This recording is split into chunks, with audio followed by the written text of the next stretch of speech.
Dragii mei prieteni, fluxul intern de date informaționale pe care analizăm, conlucrăm și operăm acțiunile noastre sunt constante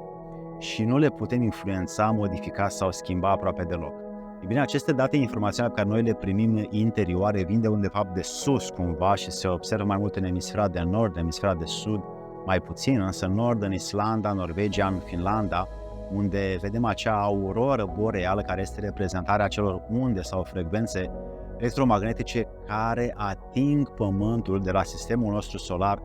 constant. De la crearea Pământului încoace, noi ca Pământ le primim de la celelalte planete. Ei bine, aceste frecvențe pot fi măsurate oriunde pe această planetă cu diverse dispozitive, dar în aceste locuri, în Finlanda, Norvegia și Islanda, ele se văd cu ochiul liber și se spune că au influența asupra vieții noastre și se văd acolo la botul calului. Așa că dacă mergem acolo să le vedem, o să avem această dovadă la ceea ce spun acum. Ei bine, aceste unde misterioase care încă știința nu le pricepe, nu le-a analizat complet, vreau acum să aduc la suprafață și să văd că prin ele, datorită logicii și a bunului simț, este clară explicația faptului că sunt modulatoare sau influențatoare a vieții organice aici pe Pământ și e nevoie să știm că ele ne modulează și ne fac viața cum știu și vor și ele. E bine, și eu și tu suntem formați din aceste influențe sau așa cum spuneau sumerienii și după aia egipteni, pentru că sumerienii au plecat în Egipt, sunt de fapt influențe planetare care toată viața ne modulează nouă comportamentul. Corpul nostru este sub incidența acestora, însă nu și sufletul. Sufletul are mai multă influențe solare și mai puțin materiale, cum sunt influențele planetare, adică alte planete din sistemul nostru solar. Diferența între acestea două, când lucrează sufletul, când lucrează corpul, se vede doar în moment când, atunci când suntem inconștienți sau neconștienți de lucrurile pe care le facem, adică nu le facem cu atenție, cu supraveghere, cu știință, atunci funcționează corpul și automatismele și mecanica sa, însă atunci când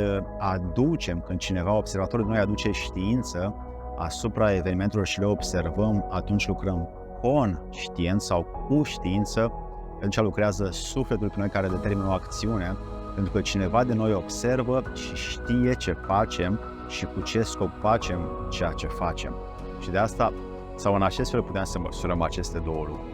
Ei bine, corpul este doar instrumentul în care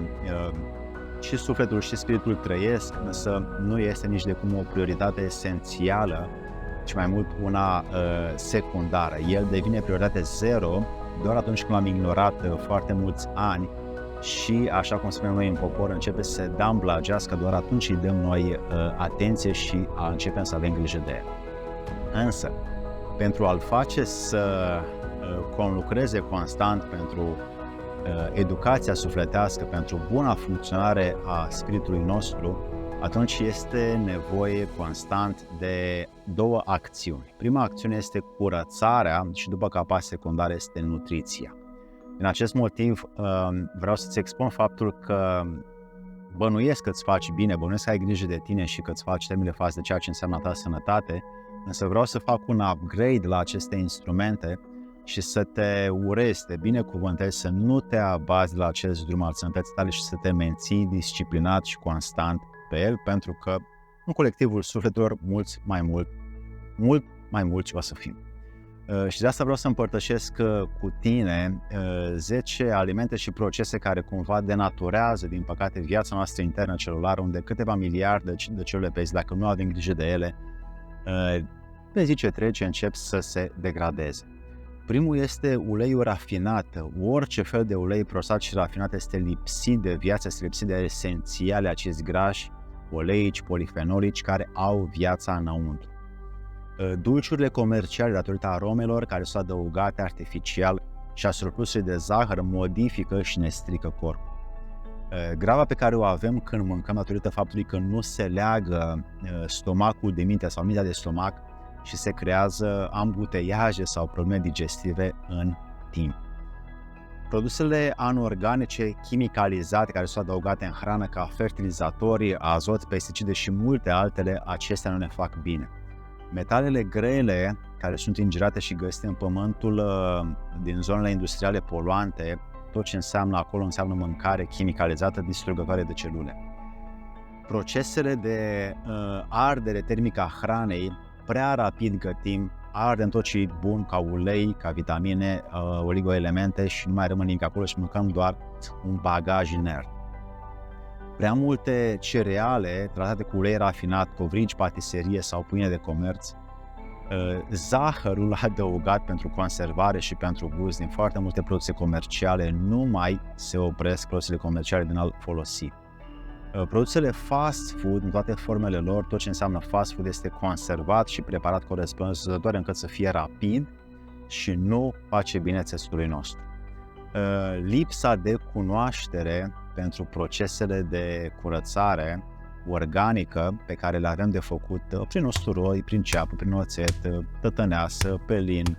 bicarbonat și alte elemente pe care o să ți le expun când va fi vremea. E bine, înlocuitorii acestor lucruri pe care ți le-am spus mai devreme sunt sau pot fi găsite în aceste webinare și masterclass pe care le vezi acum pe ecran în varianta video aici pe cursulvideo.ro/magazin la pachetul Vraci sau la acces instant unde vei găsi tot din trecut, prezent și viitor ca webinare și masterclass-uri sau pe YouTube direct la membership la pachetul Vraci. Varianta audio, dacă vrei să asculti în mașină, în avion, pe tren,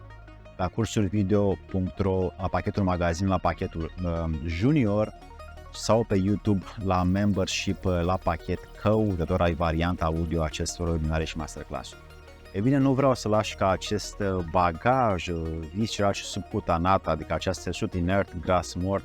să ocupe spațiu în corpul tău sacru, motiv pentru care propun această detoxifiere prietenească și să susții celulele să se curețe prin acest pachet de pe cursulvideo.ro, prin care vei putea să elimini ceea ce este vechi și a înlocui cu celule noi, cu viață nouă, proaspete, pregătite să-ți dea vitalitate, energie și resurse ca să-ți îndeplinești esențialul spiritului și sufletului tău încât să faci din această viață un exemplu bun pentru divinitate, cât și un exemplu bun pentru ceilalți. De asta te invit să iei parte la acest demers al upgrade-ului, al modificării, al transformării, la ceea ce înseamnă optimizarea noastră ca ființe prin ceea ce putem noi să luăm în aceste webinare și masterclass-uri și pe cursulvideo.ro le găsești acolo. Să-ți fie de bine!